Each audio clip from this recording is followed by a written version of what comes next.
And thank you, Rob, for that message. Rob is he is one of the only ones that keeps his drashes under 10 minutes. But he has a lot to say in a short amount of time, right? So last week, and we had 2 guest speakers. Am I away from the speakers? Those aren't the ones I'm talking about. We had 2 guest speakers. We had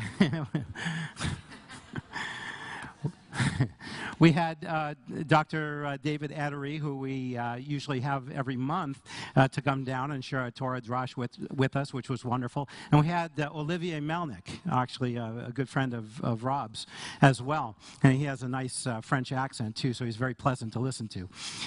So, but both of them, they both said something, each of them, that stuck out in my mind.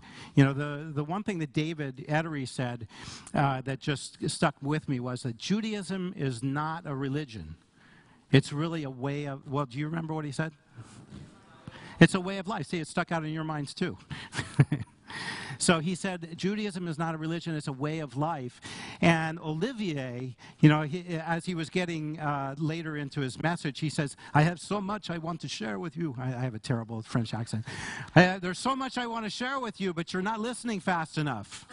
You know, I thought that was a great line. We'll see if we can work that in today.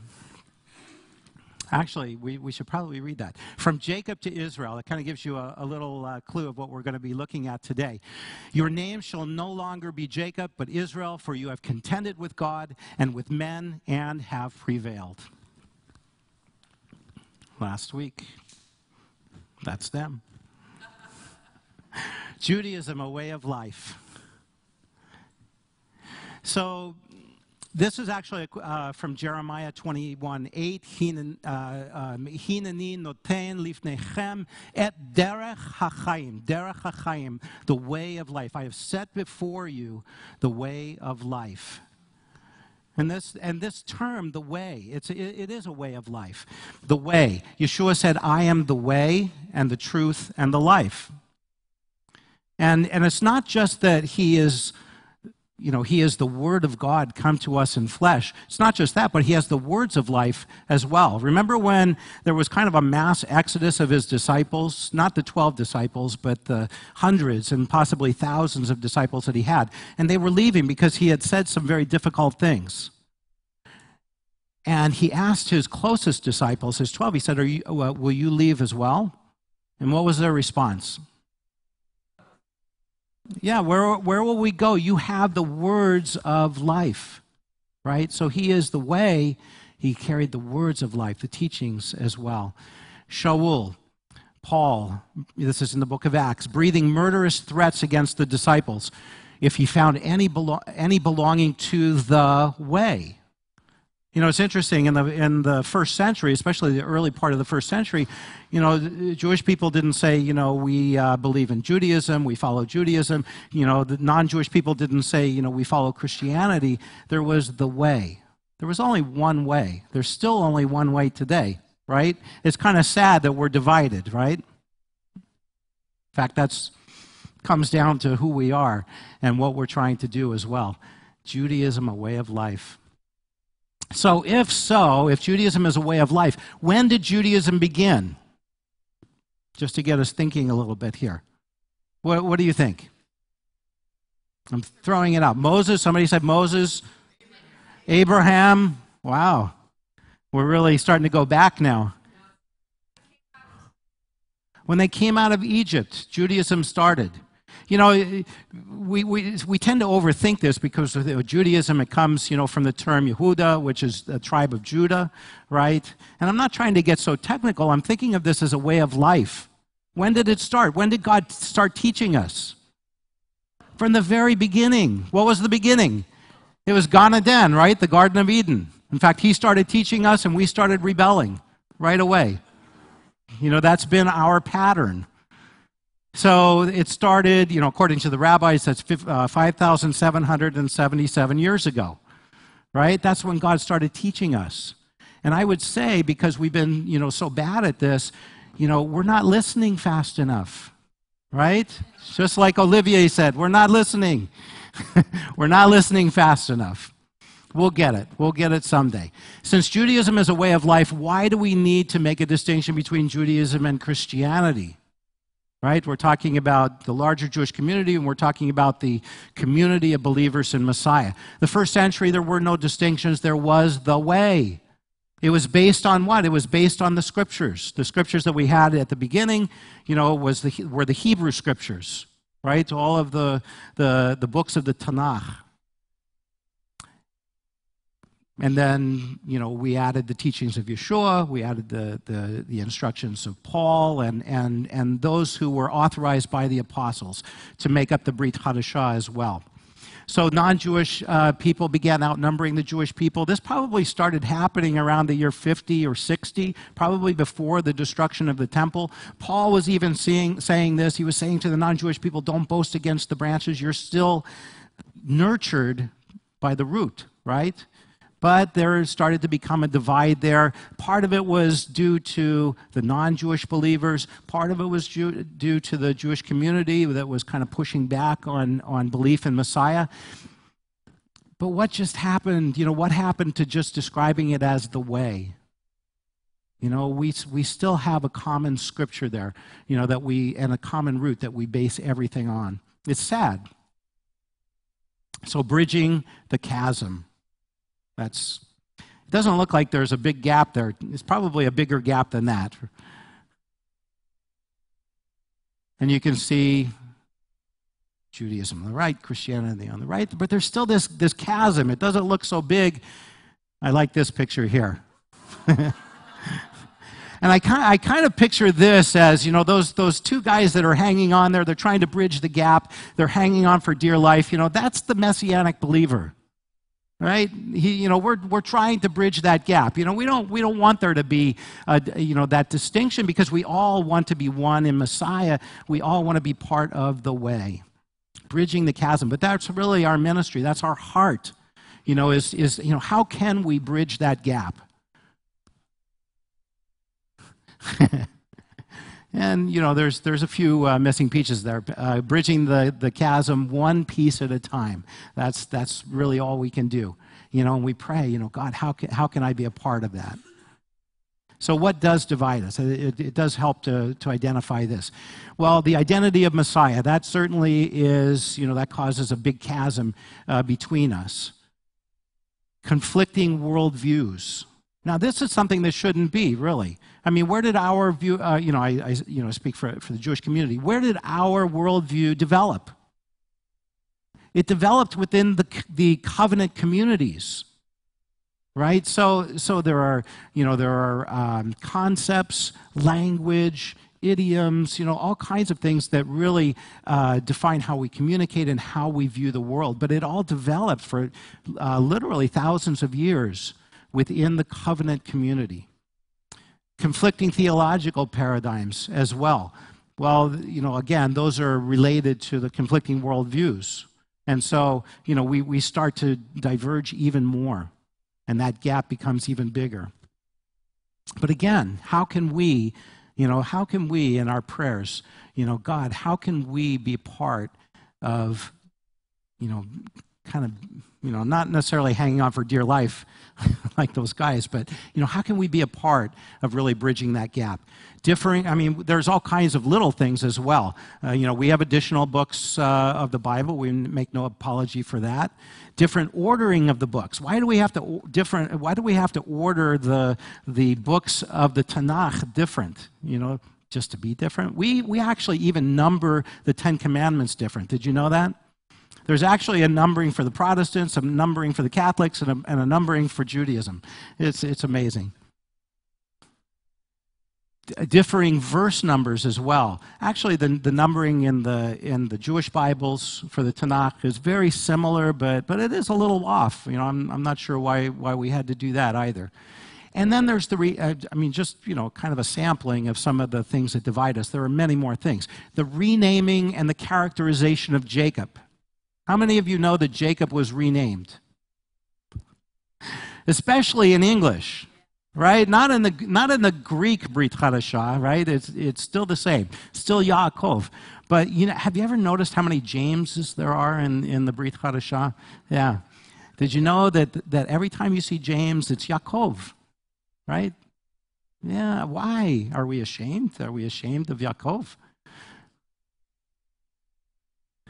Let's take a look at this passage. If you'd like to turn in your iPods and your iPhones to this. I always wanted to say that. We used to say turn off your iPhones and your iPads, but nowadays, everybody uses it for reference. So Yochanan, John 1:45. Philip found Nathanael, and said to him, "We have found him of whom Moses in the Torah and also the prophets wrote, Yeshua of Nazareth, the son of Joseph." Yeshua saw Nathanael coming toward him and said of him, "Behold, an Israelite indeed, in whom is no deceit." Nathanael said to him, "How do you know me?" And Yeshua answered and said to him, "Before Philip called you, when you were under the fig tree, I saw you." And Nathanael answered and said to him, "Rabbi, you are the Son of God. You are the King of Israel." And Yeshua answered and said to him, "Because I said to you, I saw you under the fig tree, do you believe? You will see greater things than these. Hereafter you shall see heaven open and the angels of God ascending and descending upon the Son of Man." So, another question here. This is kind of highlighting a couple points here. What is, we're going to use a Hebrew term here, what is the remez? First of all, what's a remez? A remez is a hinting, and this is very common in Jewish literature. What is the remez? What is the hint? What is this hinting back to in the Tanakh? An Israelite in whom is no deceit. And you shall see heaven open and the angels of God ascending and descending. Is it hinting back to a certain person in the Tanakh? Yeah, it's Jacob, right? Jacob was the one, remember, when this was after he deceived his father and his mother sent him back to Padan Aram. He was still within the land of Canaan, within the land of promise, and he was at Bethel. And he had a dream, and he saw the angels. He saw angels, ascending and descending upon a ladder, Jacob's ladder, right? And so, it's hinting back to this. And of course, even when he says an Israelite indeed. Well, Jacob's name was changed to Israel. And so, Yeshua is definitely making a remez back to this. But the big question is, how do we interpret this passage? Is Yeshua contrasting or comparing Nathanael with Jacob? And you don't have to answer or raise your hands. I kind of like to get a sampling, but don't raise your hand. But what do you think? Is he comparing the character, for instance, of Nathanael with Jacob, or is he contrasting it? He said, Nathanael, an Israelite in whom is no deceit. What's our first reaction? And what's the first reaction of most believers when they read this? It's a crucial question. So I'm going to give you my opinion right up front. My opinion is that he's not contrasting their character, he's comparing it. Yeshua is focusing on the good character of Jacob. And how do the scriptures characterize Jacob? A very important point. I wanted to share with you something that happened a few years ago. Interesting. I've been leading a Bible study where I work for several years now. And, we have people come and go, and some people retire or move on. And this week I came into the Bible study, and everybody was in tears. And what's going on? One of the supervisors said, somebody that had worked for me, 28-year-old, had just been murdered. She just found out minutes before she came to the Bible study. And then somebody else said, her name was Janet. Janet, who had retired a couple years ago, she was part of our Bible study for a couple of years. A wonderful woman. She had just retired, and she had just died of cancer. So everybody is in tears there. And I had just been thinking about Janet just a little bit before that study too, because I was remembering, I had done actually a study that involved Jacob and the character of Jacob, the patriarch. And I showed what the scriptures really said about Jacob, how it really viewed him in a positive light, even though it's very common in the Christian community not to view Jacob in a positive light, but to focus on, the many things that happened in his life that were negative as well. But I remember after that study, Janet, who had just passed away, she came up and she was in tears. And I said, Janet, what's wrong? And she said, my grandfather's name was Jacob. And I loved him more than anyone in the world. But I could never get past his name, because for her, Jacob, the name Jacob, had such a negative connotation. And she said, now I can remember him with his name and love him even more. And it was just such a precious moment. She was just so touched by what the scriptures had to say about Jacob, and I hope we are today as well.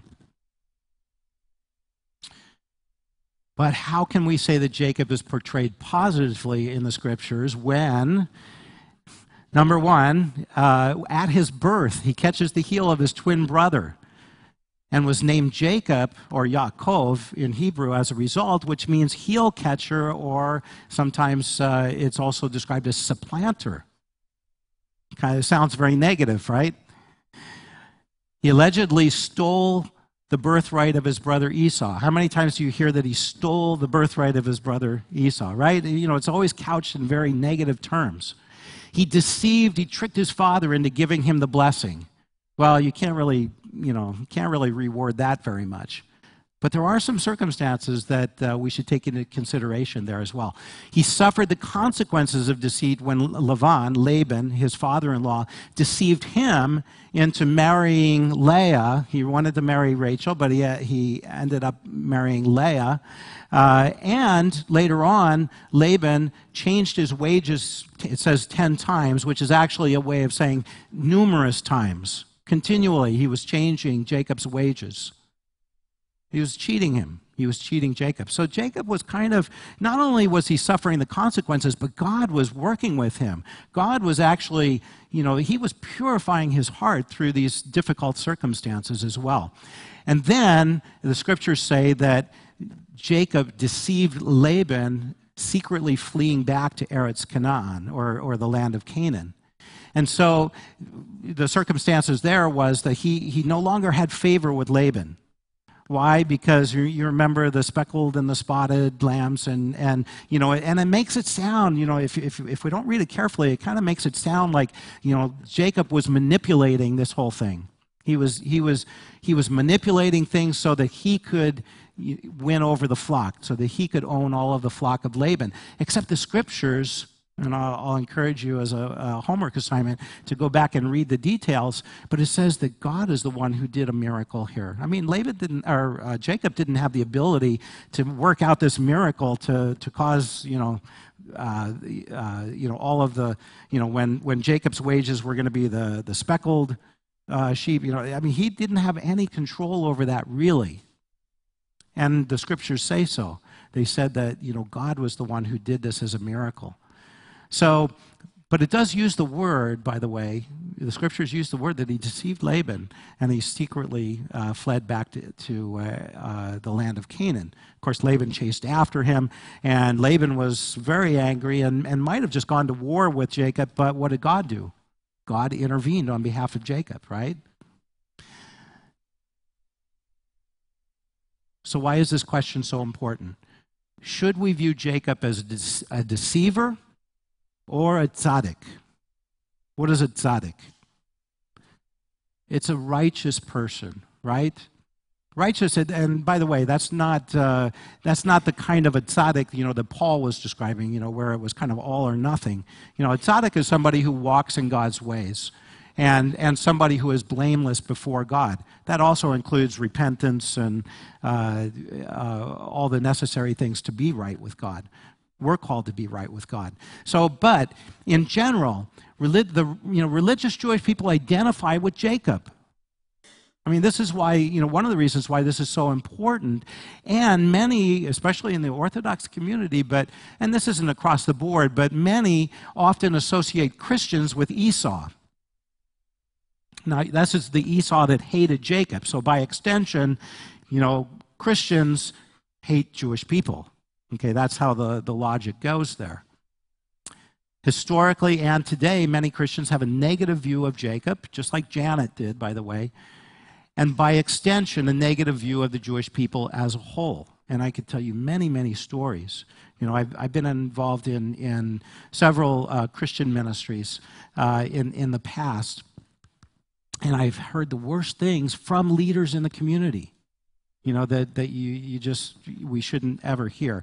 And there shouldn't be that perspective as well. But Jacob's story, this is the last reason why it's so important for us. Jacob's story should be our story as well. And I hope you'll come to that conclusion by the end here. TFH. It's kind of funny. I put this PowerPoint together just yesterday, and I can't remember what that stands for.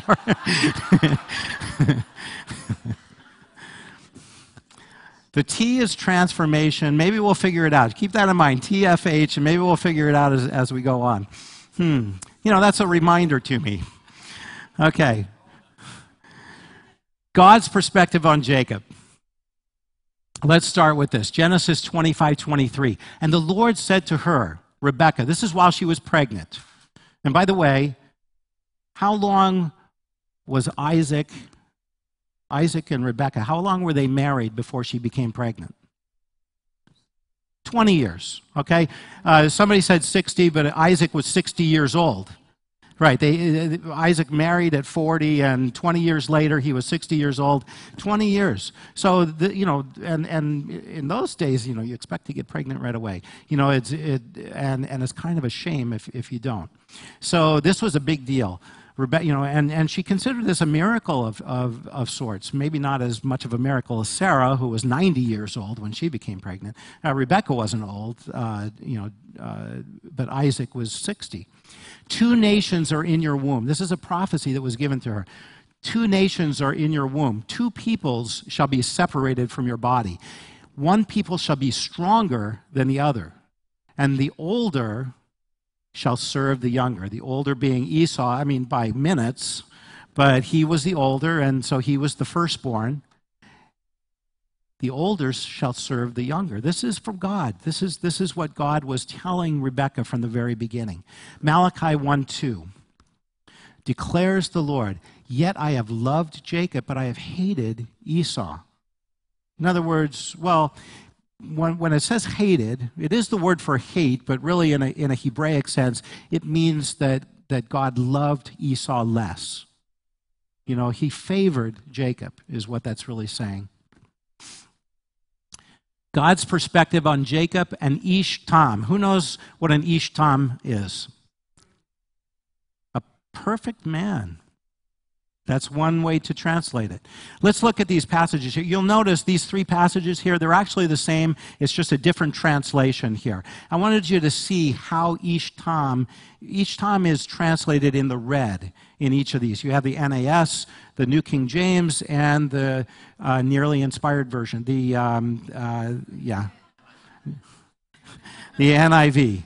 We say nearly inspired. We don't actually. That's not a criticism of the NIV. It wasn't intended to be as literal as the other translations. It allowed for a little bit of interpretation in there as well. So it approached the translation a little bit differently. But these 3 translations, they offer a translation of Ish-Tam, that he was a peaceful man.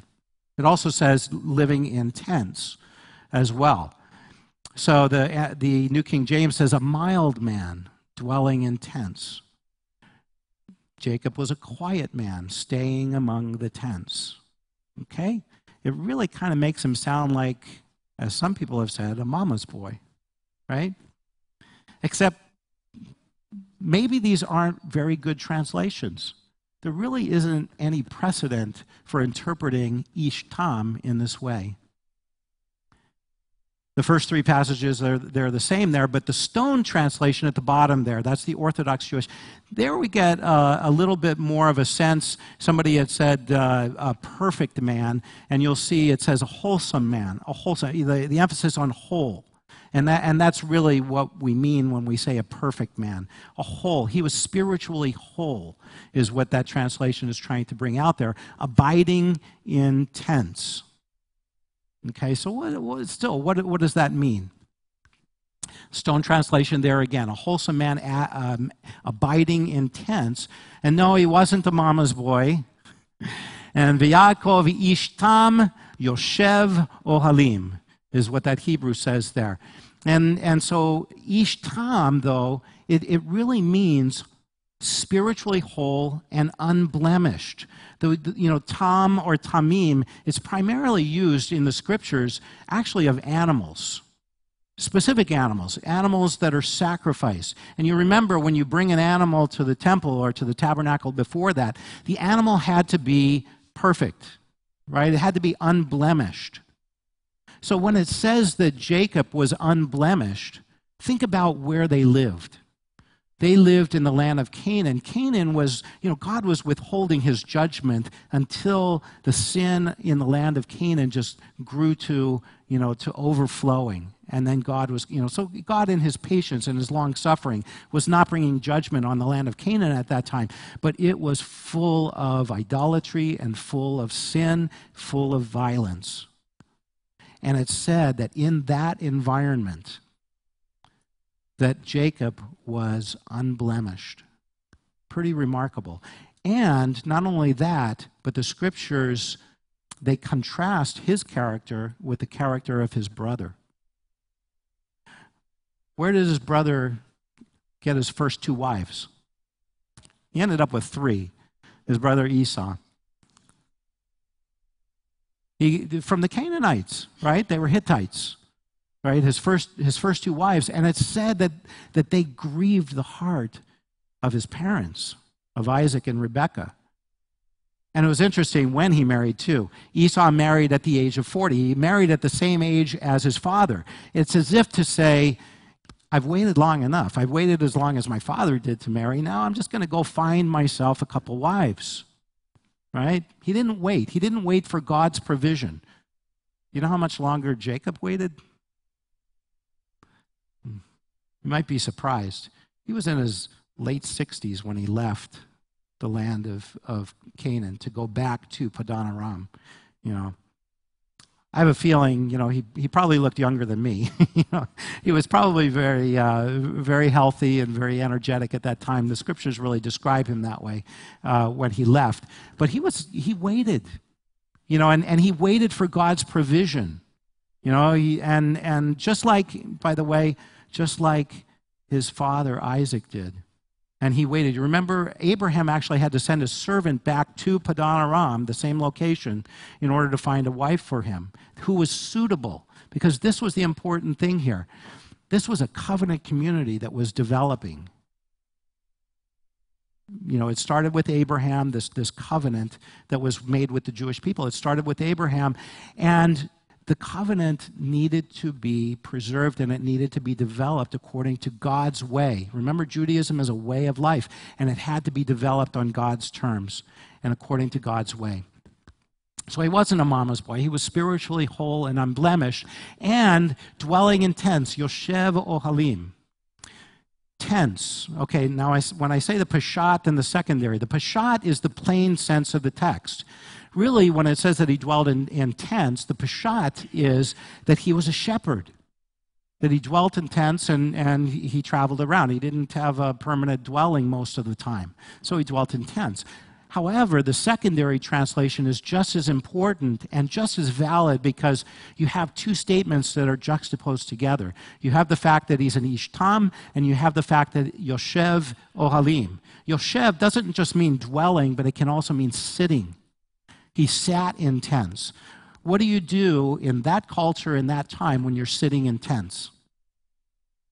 You're what? You're studying. right? Who would Jacob be studying with? He's studying with the elders. He's studying with probably his father, his grandfather, and anybody else there who was studying the Torah as they knew it at that time. I should actually say the Torahs as they knew it at that time. We'll come back to that. But Jacob sat in tents, and when we put those together, Ishtam and Yoshev Ohalim, that he was an unblemished man who dwelt or sat in tents. When you put those together, there's an obvious secondary translation to that, and that is that he was an unblemished man who sat in tents studying the way. Right? He was studying Judaism before it was ever called Judaism, because it's the way. It's a way of life. It's God's way of life that he wants to teach to us. Torahs. He studied Torahs. And we know that it's an interesting distinction, Torah and Torahs. Okay, when we say the Torah, for instance, the Torah over here, 5 books. We have 5 books in the scroll there. That's the Torah, because it represents the covenant that God made with us at Mount Sinai.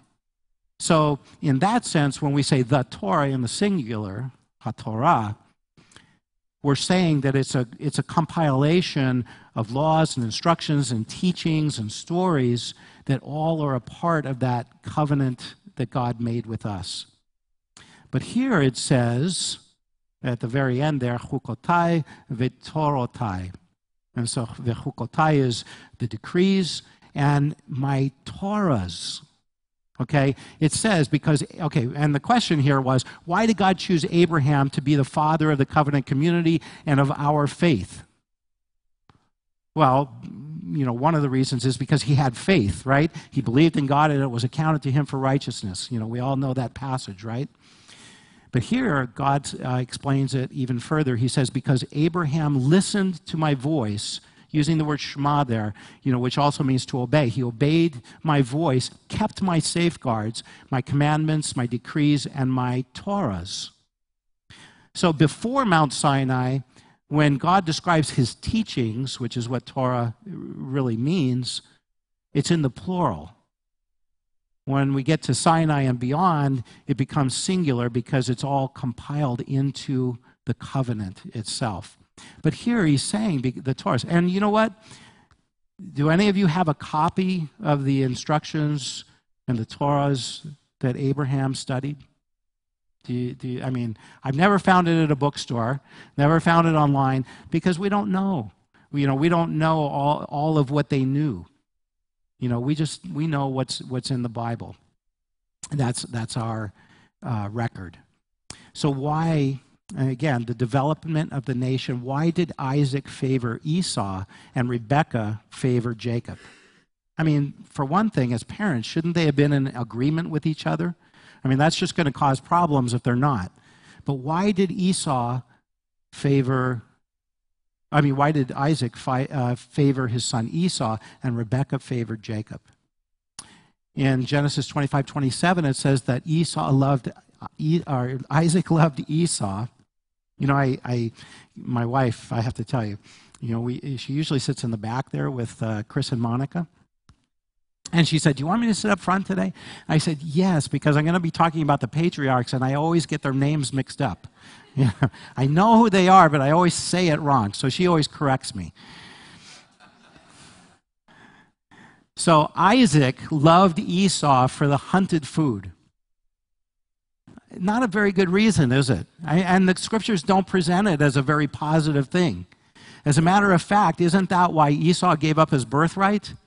Right? He chose food over the birthright. He chose food over valuing the covenant relationship that God was developing with his family. And here, Isaac is choosing Esau because he likes the hunted food that he brings back for him. Rebekah, on the other hand, at the bottom there, you can see she remembered the prophecy. She knew the prophecy, right? And she valued that. God is the one that said, look, the older is going to serve the younger. So Jacob is the one who's going to be served. He's the one that's going to be the leader. God said that. And then the second one there, Rebekah understood why she was chosen for Isaac. You know, this was no secret, and it's a beautiful account. Remember when Abraham sent his servant back to find a wife for Isaac, and Rebekah was described as a very, very wonderful person with wonderful character. You know, that's really how the scriptures described her. She had good character, and that's what the servant was looking for. Not only that, but God had miraculously brought her to the servant. And so, you know, he checked it out with the family, and they actually asked Rebekah, are you willing to go back? You're a teenager. We're never going to see you again. Are you willing to go back and be the wife of Isaac? That was a big deal. Can you imagine how many of you have teenagers? How many of you have been teenagers? Probably most of you. If you were asked, you know, are you willing to leave your family, you know, to go join another family, to be married to somebody in another land, you'll never see your family again. That's a big deal. And so they asked her, are you willing to do this? And she was, because she recognized that this was God's hand. And she recognized, you know, that, look, my purpose in life is to serve God and to walk in his way in Judaism before it was called Judaism, right? Genesis 25:29. And by the way, I didn't really fully answer the question. Why did Rebekah favor Jacob? Because she recognized that Jacob valued the covenant. And that's really key to understanding this whole story. Jacob had his flaws. He was a flawed human being. Isn't that statement redundant? He was a flawed human being, right? If you're a human being, you're flawed, right? So Jacob was a flawed human being, but he valued his relationship with the Lord. He valued the relationship that God had, the covenant relationship that he had with his family, so much so that he was willing to take advantage of the fact that his brother did not. And we'll see that here. Now, Jacob cooked a stew, and Esau came in from the field, and he was weary. You can all say, you know, you can feel sorry for Esau, right? Probably not. And Esau said to Jacob, please let me have some of that red stew. And I have that in red because that's kind of a wordplay in the whole story here as well. For I am famished. Therefore his name was called Edom. And, you know, we know the Edomites, right? Later on, they are descendants of Esau. Edom means red. But Jacob said, sell me your birthright this day. And Esau said, behold, I am about to die. So what is this birthright to me? It doesn't really sound like he values what God has established with his family, does it? No. Then Jacob said, swear to me as of this day. So he swore to him and sold his birthright to Jacob. And Jacob gave Esau bread and stew of lentils. Then he ate and he drank, arose, and he went his way. And by the way, it says his way, not God's way. Thus Esau despised his birthright. It's not giving a very positive picture of Esau. And it's not really encouraging us to feel any sorrow for him, except just as a human being. We wish he would care about the things of God more. But we don't really sympathize with his actions, do we? Jacob valued what Esau showed contempt for. That's really the key here. And that's the key to Jacob's life. That should be the key to our lives as well. How many of you are flawed? Yes. And how many of you pointed to the person next to you when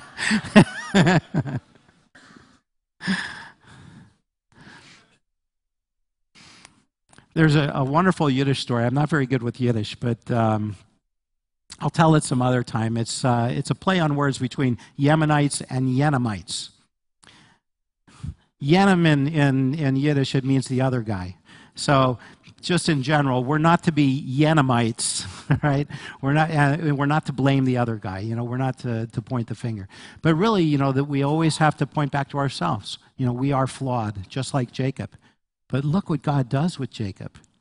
It's because, number one, he recognized his flaws, but he valued the things of God. He kept on and he persevered in his life, and God worked with him. Isn't that nice to know that as a flawed human being, if we persevere with God, that he's still willing to work with us? And he's willing to grow us, and he's willing to develop us and transform us. That's Jacob. Genesis 25:34. He ate and drank and rose and went his way. Thus he despised his birthright. So he showed contempt. Esau is the one God criticizes. It's not Jacob. In Hebrews, this is in the Brit Hadashah, Hebrews 12:16. See that no one is sexually immoral or is godless like Esau. Now, it kind of sounds like, well, sexual immorality is over here, and the godlessness of Esau is something else, but it kind of goes together because, again, it was wrong for Esau to marry the Canaanite women, two of them. He did this without the consent and without the lead of his parents or God himself, and it got him into trouble. Because he didn't care. He didn't care about that covenant relationship. And here in Genesis 27:36. Now, I only pinpoint the NIV here. The NIV is the only one that translates this as deceived. The other translations, they say supplanted, which is really a better way to describe it. Genesis 27:36. And this is Esau. He's complaining and he's crying out to his father after Jacob has deceived his father. And he says, he has deceived me these 2 times. He took my birthright and now he's taken my blessing. Well, he was right, except that if we translate it like this, he's not right. Jacob did not deceive Esau. You could say by extension the second time he did. But the first time, he sold, he bought it. He bought the birthright from an Esau who didn't value it. The second time, that's a different story, a little bit more difficult to deal with. And Jacob said to his father, here, who is to blame? Well, you got to look at the caption up top here. Valuing the covenant. Who is to blame for Isaac being deceived? This is a really tough question, because it really casts a negative light on Jacob, right? Except that there's a much bigger picture here. And there is blame to go around. You can certainly lay some blame at the feet of Jacob here as well. But there's a lot more to the story. Jacob said to his father, I am Esau, your firstborn. I have done just as you told me. Please arise, sit and eat of my game, my hunted food, that your soul may bless me. Because Isaac is actually the one that requested this of Esau. He said, go, hunt food for me, prepare it for me, bring it back to me, and I'm going to bestow the covenant blessings on you. First of all, was Isaac in a good place here? Maybe we'll see a little bit more here. Then in verse 34, this is again Esau, after he heard what had happened, he cried out with an exceedingly great and bitter cry and said to his father, bless me also, O my father. And he said, your brother came deceitfully and has taken away your blessing. Okay, these are the words of Isaac. He's recognizing, yes, Jacob deceived me. But there is more to the story. First of all, whose idea and whose plan was it? Well, it was the mother's. The scriptures say so. Verse 8, it says, my son, listen, obey as I command you, so that he may bless you before his death. So really, it's his mother, Rebekah, who's devising this plan. So it sounds like we have to lay some of the blame with her as well, right? Jacob resists the idea.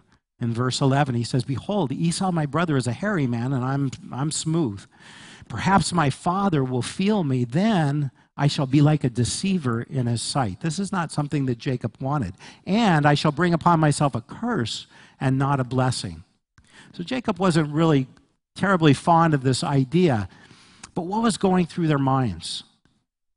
Remember, Rebekah, she valued this covenant relationship with God. She gave up her whole life to come to this family and to be part of this developing community that was part of God's covenant, that was really God's covenant community. Jacob valued the covenant and he pursued it. Remember, he studied the scriptures, whatever scriptures were available in those days, the Torahs. He was an Ish Tam. He waited. He didn't marry. He was waiting for somebody who was suitable for him, somebody that would help in developing the covenant community. And so they're thinking at this point, I mean, think about the dilemma here. You know, without being a Monday morning quarterback, right? Think about the dilemma. Think about how difficult a situation this is. Here they're seeing that Isaac, that very day, is ready to bless and bestow these blessings upon somebody who doesn't care about the covenant relationship, who's not going to nurture it, not going to develop it. And they're thinking, we've got to do something. And they may have been thinking, you know, they may have been holding out hope, you know, that God is going to do a miracle here, you know, before this happens. But now the day and the hour has finally come. What would you do? You know, it's easy for us to Monday morning quarterback, and it's easy for us to say, well, you just got to trust God, and you just have to wait for him to do a miracle, right? And maybe that's true. That might be true, but, you know, would we have done that? Would we have had the faith to do that? You know, I actually pondered this question for years, and then an interesting thought came. Did this ever happen sometime in the future? Something like this? And I thought of David, King David. And what did he do? He actually handled the situation a little bit differently. Remember, he was a very young man at the time when God rejected King Saul.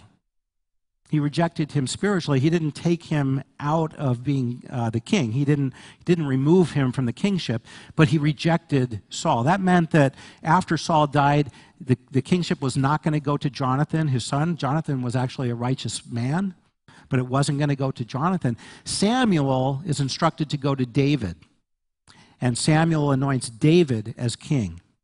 Did David assume the kingship right away? He didn't. That was the interesting thing. Did David ever have opportunity to overthrow Saul as king? Many times. Many times God brought King Saul right in front of David where he could have taken him out. He never did. He always respected Saul as the king. He waited. And God worked out his purposes. Unfortunately, King Saul and his son Jonathan, they died in battle against the Philistines. And then, you know, kind of a quick civil war, David was able to unite all of the tribes of Israel, and he became king over all Israel. But it took decades. It actually took decades. So it makes you wonder, what would have happened if Jacob and Rebekah had just waited? What if they had just kind of let things play out, prayed to God, maybe wrestled with God in the way Jacob did later on? But what if God had just allowed it to happen? Would he have worked out his purposes? Would eventually the older have served the younger? Easy to Monday morning quarterback, but that's the dilemma. That's the tough decision that they were faced with. They decided, you know, at that moment, they had to make a decision. They decided at that moment, we're going to have to deceive Isaac. And there were consequences for that as well. By the way, Rebekah at the bottom here takes full responsibility. But his mother said to him, "Your curse be on me, my son. Only obey my voice and go." And it wasn't just because she favored Jacob over Esau. It was because she valued the covenant. And she knew that Jacob was the right person to be in that position and to receive the blessing. Did she incur some consequences there? What were the consequences for Rebekah? Remember, Isaac and Rebekah end up sending Jacob back to Padan Aram. Rebekah never sees him again. You know, Jacob probably left the next day. for Padanaram very quickly. Rebekah never saw him again. But for her, it was worth it. Just like she had left her family and never saw them again, it was worth it to her because this was important to God. This was important to her and her relationship to God and the community's relationship to God. I'm not saying that it was necessarily the right decision, but it was a tough one, right? Very tough. So the context here. Rebekah and Jacob, they valued the covenant relationship with God and the responsibility to develop the covenant community. Rebekah was willing to take the blame, the consequences, which she did. Jacob obeyed his mother for the sake of the promises, not going to his godless brother who didn't value his relationship with the Lord. Is that a true statement? I think the scriptures really describe it that way. There was also very important as well in understanding this whole storyline here. There was a theme or a storyline of deception that began back with Abraham and continued with Isaac. Do you remember what that was? Yeah, this is my sister, right? Not just my half-sister. This is my sister, right? And Abraham, this is when he went down to Egypt, and he recognized, the Egyptians, they're, these godless people, they're going to take my wife and kill me unless you tell them that, you're my sister, and then I'll be okay. That was the first deception. There was another one in Abraham's life as well. Remember when he went to the land of the Philistines in Gerar, and he met up with Avimelech, and the same thing. He's thinking, these are godless people. They're going to kill me, and they're going to take you. Well, Sarah actually ends up in a harem, and God, he prevents anything from happening. God, even though there was this deception going on, God still is protecting those who love him. The same thing happened to Isaac. Isaac went to Gerar as well, and he had to dwell there for a time, and he deceived Avimelech as well. And the term is used there, deceived. It is couched in negative terms there. Well, you can say, well, it's an innocent thing, right? It was to protect their lives.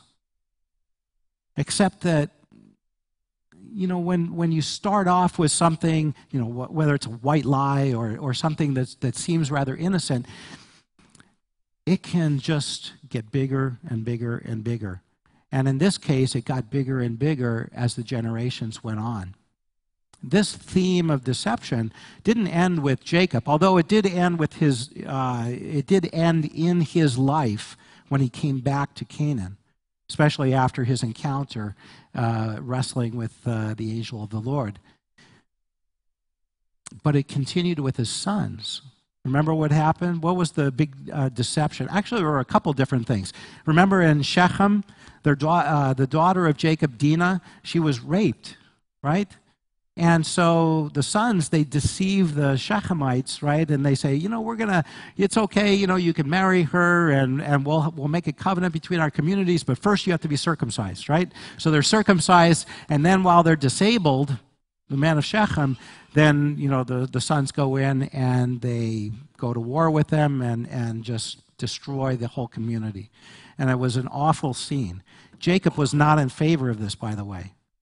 They did this behind Jacob's back and with his disapproval, because Jacob had grown beyond this. Jacob was a different person. But there was that deception, and then there was the worst deception of all. Remember Joseph? Joseph was sent down to Egypt, right? He was enslaved in Egypt, and what did they do? They took goat's blood, they took his special garment, the special garment of Joseph, they dipped it in blood, they brought it back to their father, and they said, do you recognize this? Jacob, for years, for about 22 years, thought his son Joseph was dead. Tragic. So again, many consequences for this storyline of deceit. However, if you follow the storyline, it all comes to a conclusion.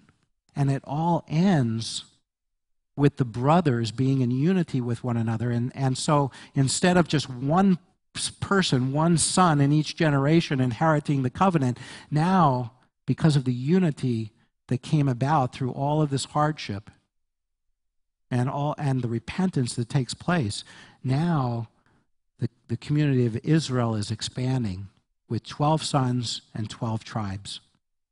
So it's a very, very important storyline here too. But just keep in mind, with all of the flaws here, with all of the flaws and with this storyline of deception, God is still working with his people. Why? Because they loved God, they valued their relationship with the Lord. Just what we had talked about there.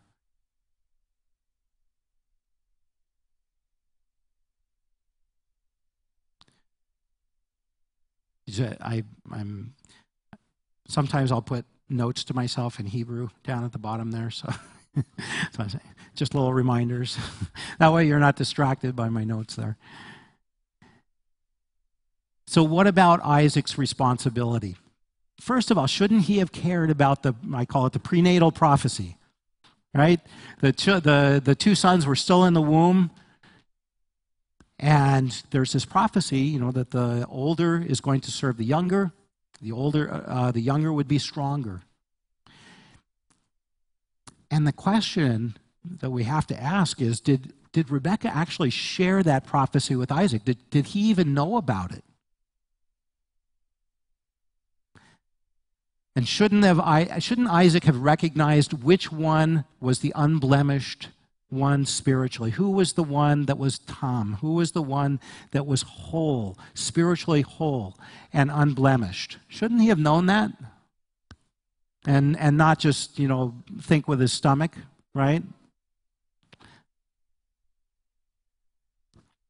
And then after the deception, after Jacob deceives his father and he receives the blessing, it's interesting that Isaac doesn't show any anger towards Jacob. Why do you think he didn't show anger? Maybe because he realized how wrong he had been. Maybe he realized that he shared in the blame for all of that as well. But instead, he confirms the outcome, and he blesses Jacob again as he sends him off to Padan Aram. So he and Rebekah, they send him off for a suitable wife. He accepts the fact that Jacob is going to be the one who is going to continue to develop this covenant community. And then, and we see Jacob's character even further here. He hasn't even made it out of the land. He's at Bethel. He has this dream. This is the dream with the ladder. But then after that, Jacob, he made a vow, and he said, if God will be with me and will keep me on this journey that I take, and will give me food to eat and garment to wear. All he asked was that God would protect him, bring him back to the land, and he didn't ask for wealth. He didn't ask for anything other than food and garments. And you can see that Paul picks up on this in his epistle to Timothy, and he says, having food and clothing, with these we shall be content. And Jacob, from this point on, we actually see him as a very contented person. He relies on the provision of God. He's grown through this whole experience, and he's going to continue to grow as he suffers some of the consequences at the hands of Laban. Jacob is tricked into marrying Leah. His wages are changed many times. But then at the very end, he spent about 20 years with Laban. Jacob sent and called Rachel and Leah to his flock in the field. I see your father's attitude, not friendly toward me as before, but the God of my father has been with me, and you know that I have served your father with all my strength. Yet your father has deceived me and changed my wages 10 times. However, God did not allow him to hurt me. And then later in this chapter, then the angel of God said to me in a dream, Jacob. And I said, here am I. And he said, I have seen all that Laban has been doing to you. I am the God of Bethel, where you anointed a pillar, where you made a vow to me. Now arise, leave this land, and return to the land of your birth. You can see God's protection over Jacob this whole time. You can see that God is working in his life. God is developing him. But he's not done yet, because the biggest test really comes as he's coming back to the land. He's already been confronted by Laban. and gets through that circumstance. But then, as he's approaching the land, there's a messenger that comes and says, your brother is coming. And he's not coming in friendly terms. He's bringing an army of 400 people against you. This was probably the first circumstance in Jacob's life where he really couldn't do much about the situation. It was an impossible situation for Jacob. So he does whatever he can in his power. The only thing he can do is he divides his camp in two so that, hoping that even if one is destroyed and slaughtered really by Esau and his army, that the other one will be able to escape, and at least some will survive. And that's all he could do, except there was one other thing. He separates himself from the camp the night before he meets up with Esau. Separates himself from the camp in order to pray and to seek God's blessing and God's protection and God's intervention in this situation. And, we're familiar with the story as he's wrestling with the angel, and he persists all night. Now, we could ask the question, could the angel have overpowered him at any time? Yeah, you have to assume that. But there was something that God was teaching him as well. So he persists, and he's not going to let go. He's holding on to this angel until he is blessed. And he's not going to let go. He's never going to let go until he is blessed. It also describes him as being in agony. Remember the angel at one point, the angel needs to go. So for whatever reason. And so he touches the hip of Jacob and puts it out of socket, and you can imagine the tendons being stretched out. He's in agony.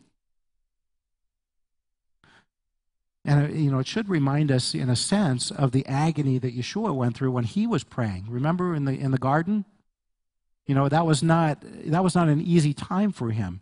He was confronting what he was voluntarily offering himself for, and that was an agonizing death. And so he was in agony just praying. And remember, by the way, that while he was praying, while Yeshua was praying, that an angel came and strengthened him.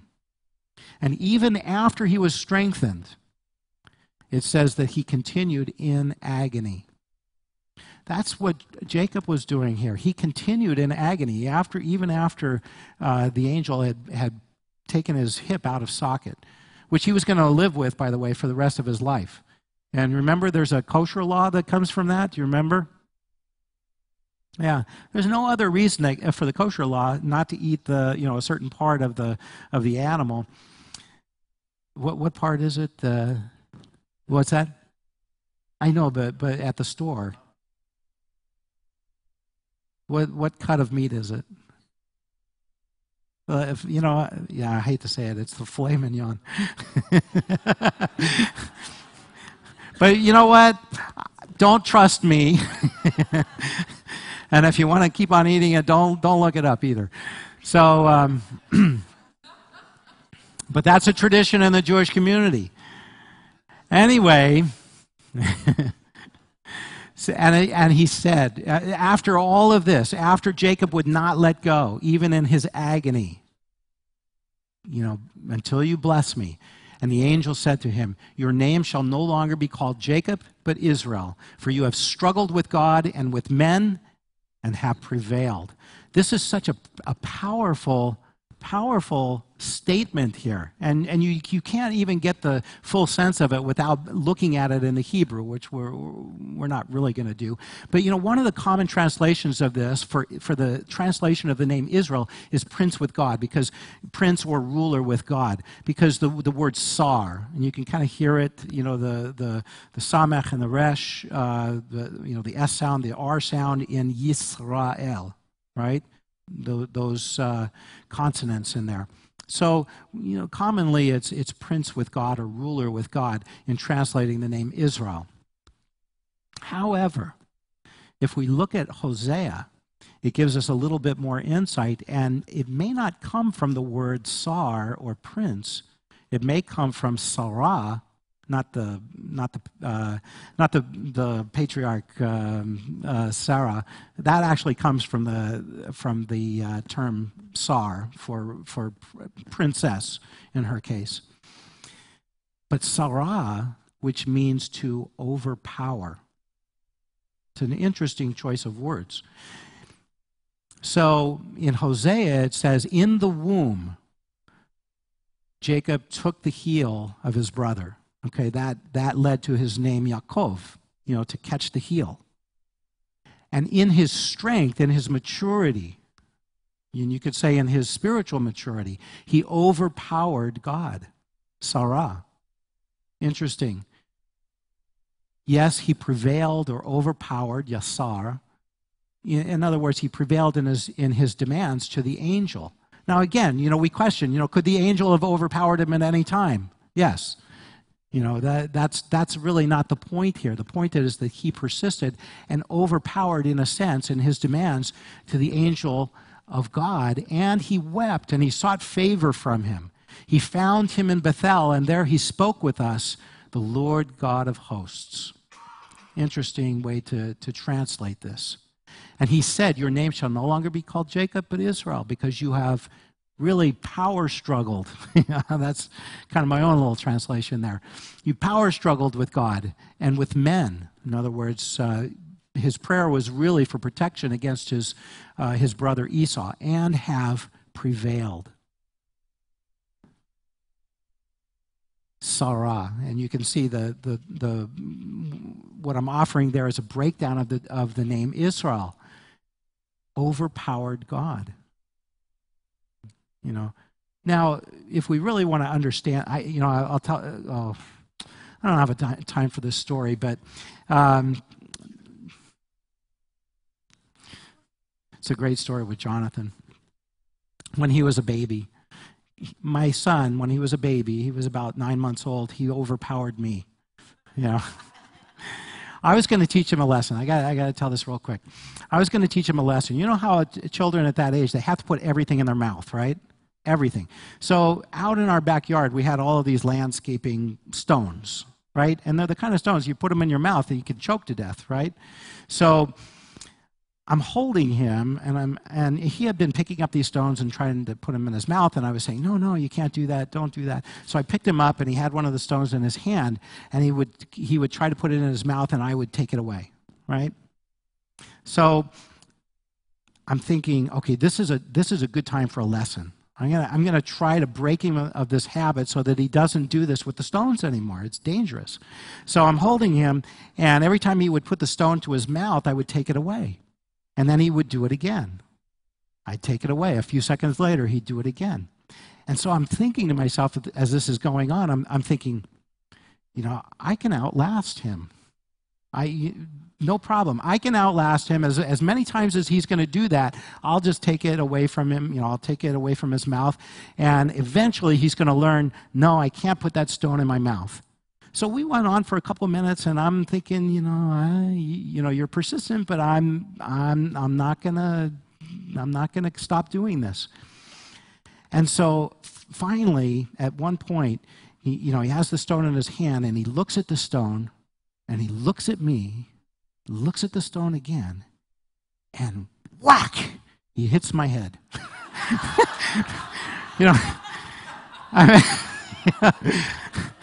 He hits me right in the forehead. A 9-month-old. And immediately I was shocked. I thought, you know what? He just won. And lesson was over. So, and that's kind of the way I kind of envisioned this encounter of Jacob and the Lord. Jacob was not going to let go. Of course, God could have overpowered him, but God was, this was a lesson for Jacob. In this case, God got his lesson across to Jacob. I was not successful with Jonathan. But God allowed him to overpower him in his request. Wouldn't it be nice if in our prayers, God allowed that? Are there times when we pray to God and we want favor with God, and we want him to respond, in a certain way? Well, we can't force God to do that, but we can certainly hang on until we get an answer, right? It may be a no answer, it may be a yes answer, but no answer at all is not an answer.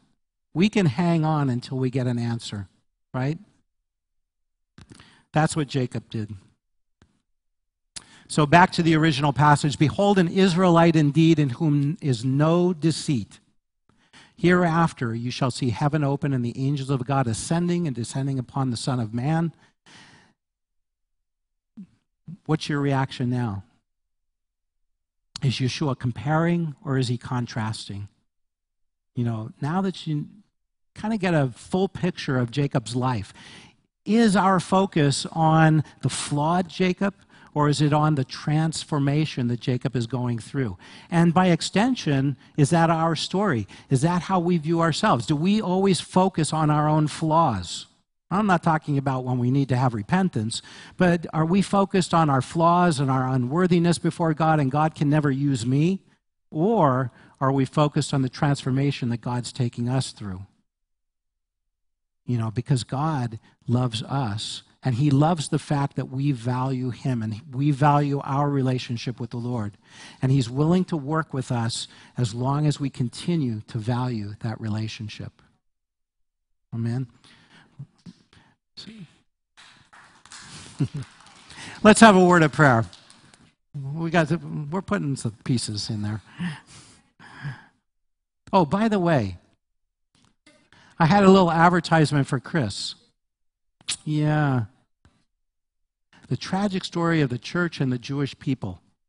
And I had this because one of the things that caught my attention was that he talked about the fact that in the Brit Hadashah, the name James, it's really Yaakov. He talks about a lot of other things too. This is an excellent book. Chris always has this back, right? You always have it back there.